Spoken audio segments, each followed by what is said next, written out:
Chapter 10. This was an unfamiliar landscape, nothing he was used to back in New Haven. He hadn't experienced anything like this in decades.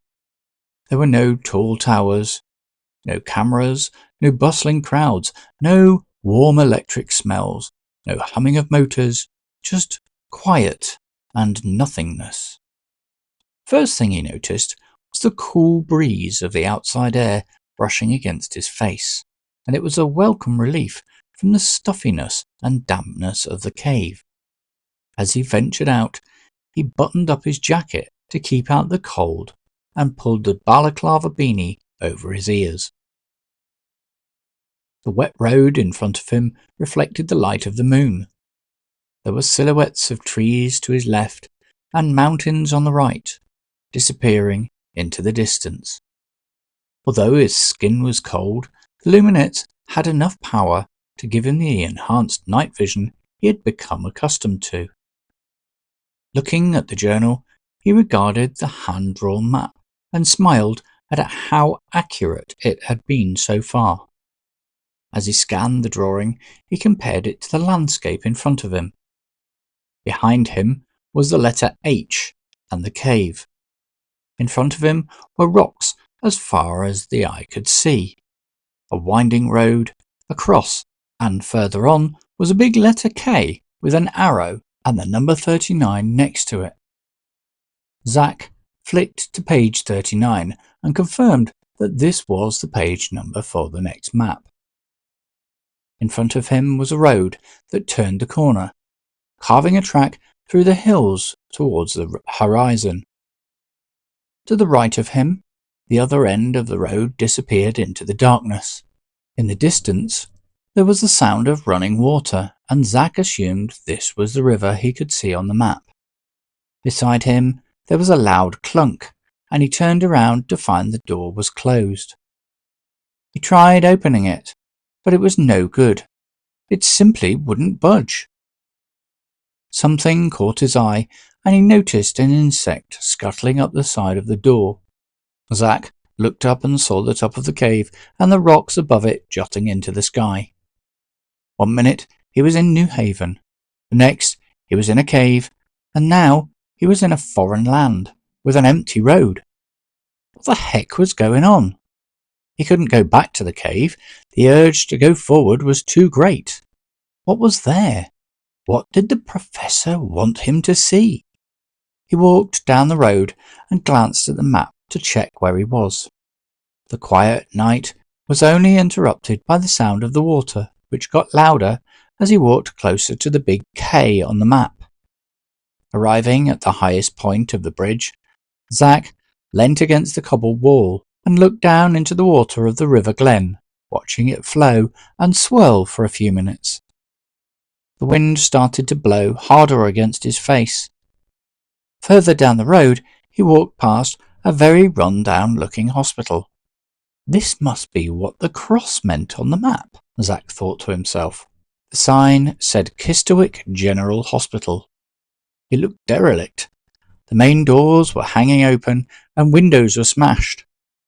Zack stared into the darkness and could see tufts of grass poking through the concrete in the car park, with rubble, a spare wheel, broken bottles, and the remains of an ambulance that had been picked clean of anything of worth. Metal barricades surrounded the building. Large signs warned people to stay away and danger of death. Zack carried on towards a large, dark area populated by trees. In the darkness, he could make out his old hometown, with houses, trees, some other buildings, and the outline of the top of the barbed wire fence surrounding the entire area. Something caught his attention, a beam in the darkness, swaying from left to right.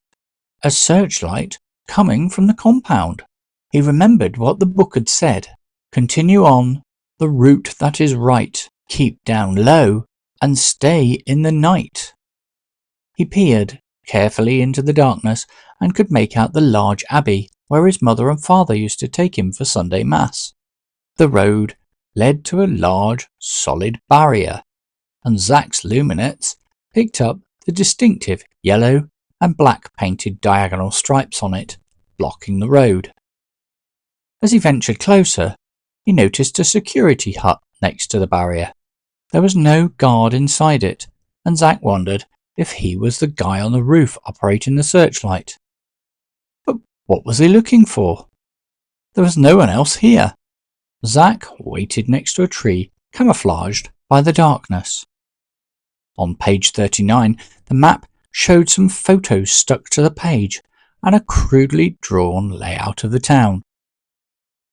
There were buildings and trees, the checkpoint, the road, the abbey, and a well on the outside of the wall close to the abbey, with a dotted line going outside the compound and a big arrow pointing to it.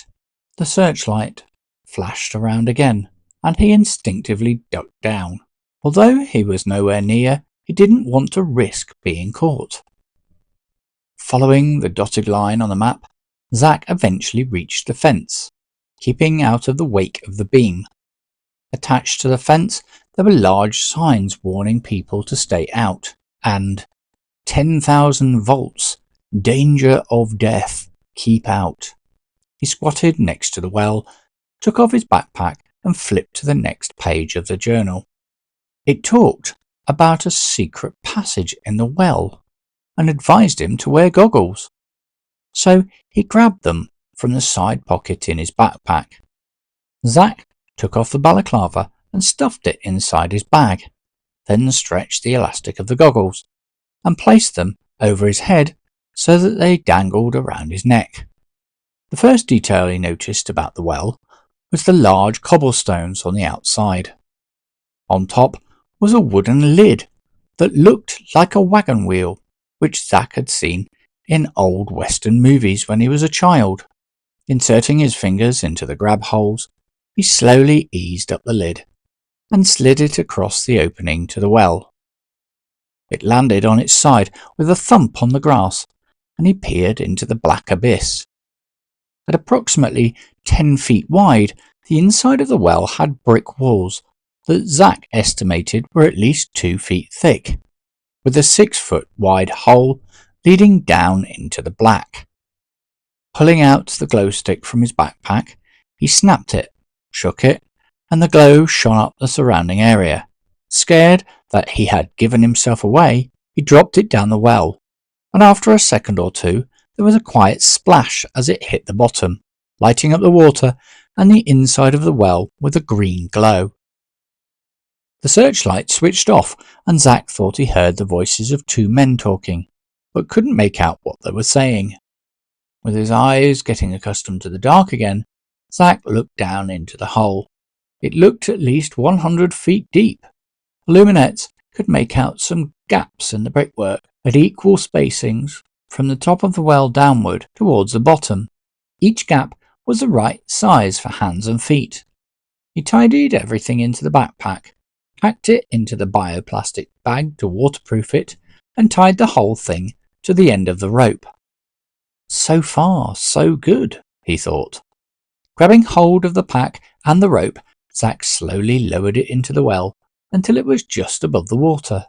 With the rope not quite long enough to lower it anymore, he let go and heard the splash as his bag hit the water, closely followed by the coils of rope.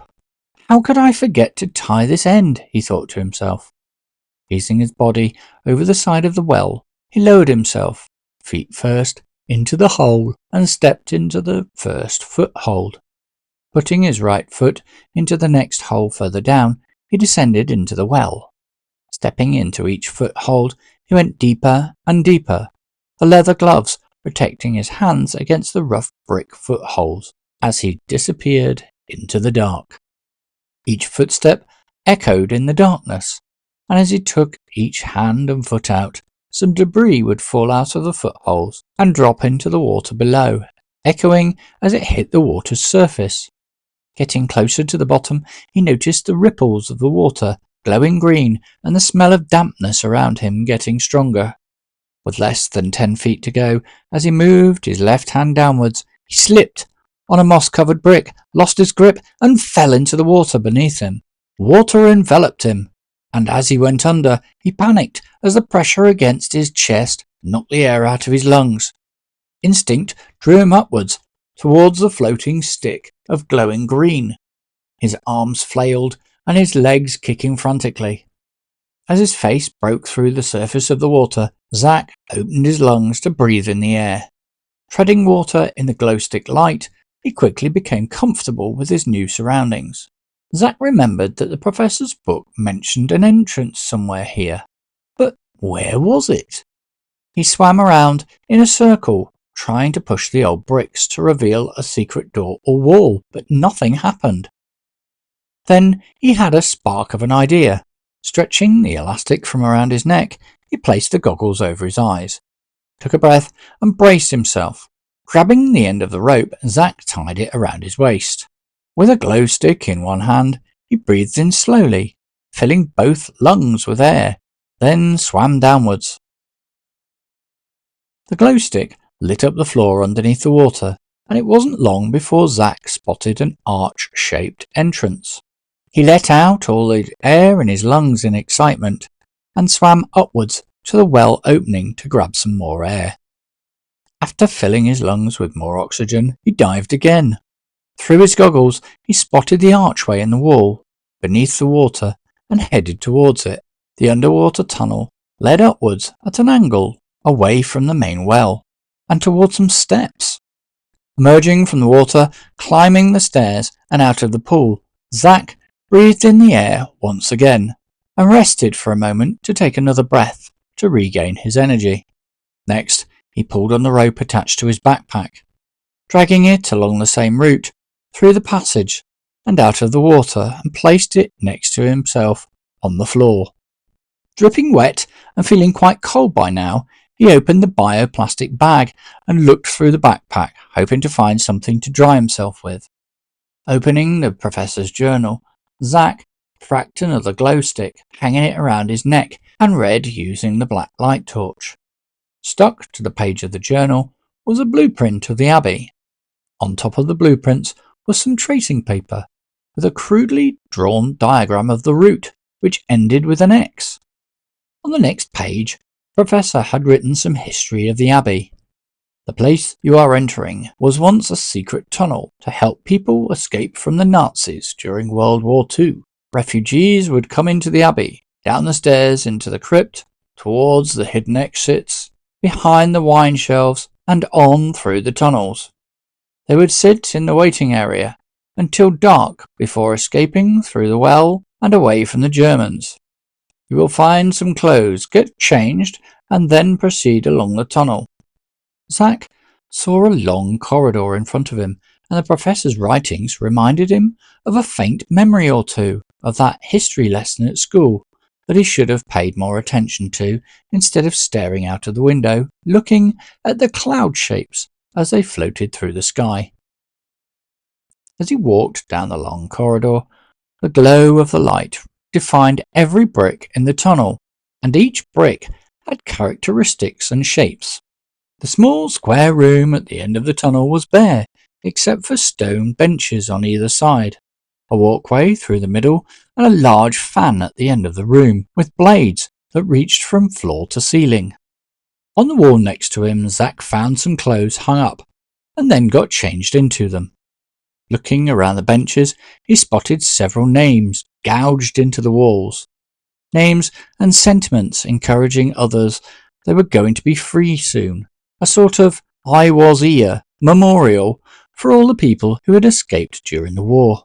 The large fan blades were made of rusting metal, and easily twice as tall as he was. Must be some sort of air conditioning, and also the way forward, Zack thought to himself.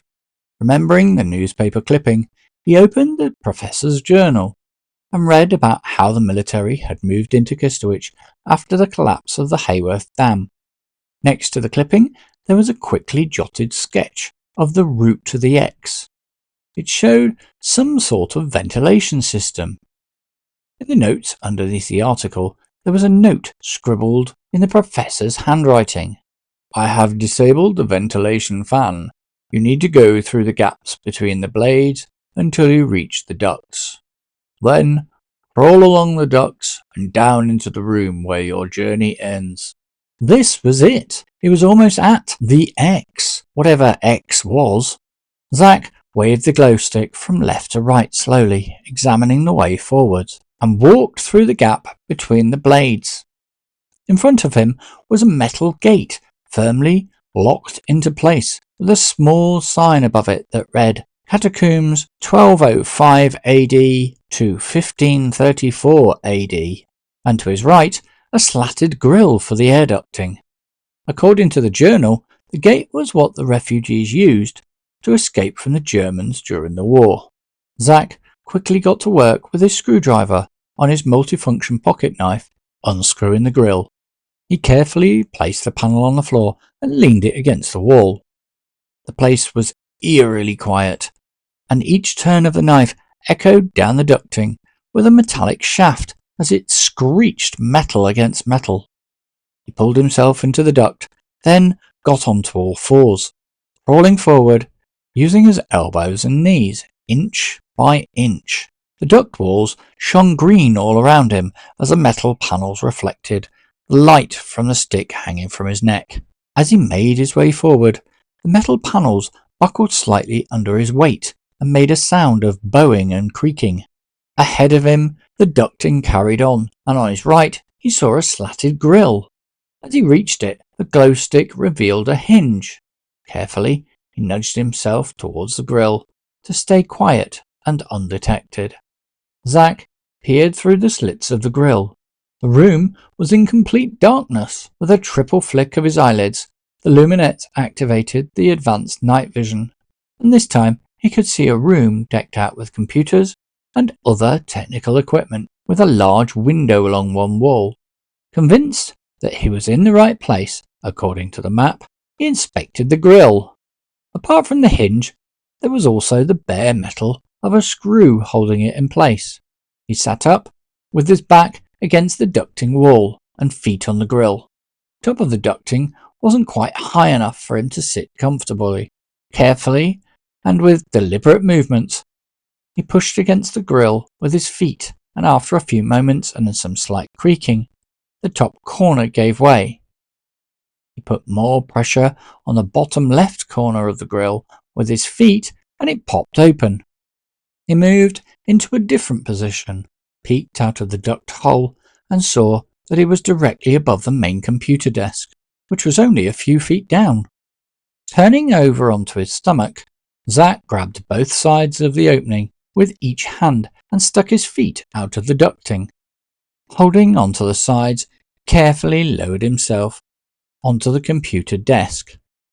The light switched on, blinding him. Losing his balance, he rolled off the table and slammed onto the floor with a thud and stayed there motionless, his heart almost thumping out of his chest. Remaining motionless, he looked around to get his bearings. It was a rectangular room with desks on the long sides, covered with computer equipment, monitors, touch screens, servers, and keyboards. There were some pens attached to a large whiteboard with technical scribbles on it. The logo in the top left corner was from the Devanda Corporation. Zack stayed on the floor, motionless, trying to think. What would he do if someone came? How would he explain this? Who would they be? What would they want? Surely he would be in a lot of trouble. After what felt like 5 minutes, the light switched off, plunging the room into darkness. He waited perfectly still, his side aching from the fall from the table. But there was nothing. No sounds at all. Was there even anyone here at all? He asked himself. He stood up and the light switched on again. In the middle of the room was a sensor on the ceiling, and he noticed that a red LED lit up every time he moved. Brushing himself off, he got back onto his feet. Behind the long wall in front of him, with all the computers, was a large observation window, and next to that, on the left, was a door. The room that the window looked out to was pitch black, and all that Zack could see was his reflection. Cupping his hand against the window and peering in through the glass didn't seem to make a difference either. He looked around for a light switch for the room, on the other side of the window but couldn't find one. So he flicked on the torch and walked to the door into the darkness. Just as before, the lights flickered on. Dazzled by the brightness, he scrunched his eyes closed. The luminette's enhanced night vision finally powered off and he opened his eyes. Zack stood in a large white room. It was square-shaped with large shiny white tiles on the ceilings, wall and floor. In the middle of each wall was a door. The map in the journal described these as the north, south, east and west doors, one of which led from the computer room he had climbed into. On his right he heard a whirring noise, like the noise from a motor, and as he looked up he saw a security camera staring straight at him. The lens rotated as it focused on him. The speaker popped, and a relaxing, friendly female voice announced, "Facial identification in progress." Zack watched in curiosity. "Identity confirmed. Welcome to Infinity Labs, Mr. Drummond." What the? A shimmering hologram of a man interrupted him. He was clean-shaven, balding, with grey tufts of hair above his ears, and wore a blue bow tie, a white shirt and a white lab coat, with lots of pens in the left breast pocket. Tucked under his arm was a clipboard. "Hello, Zack,"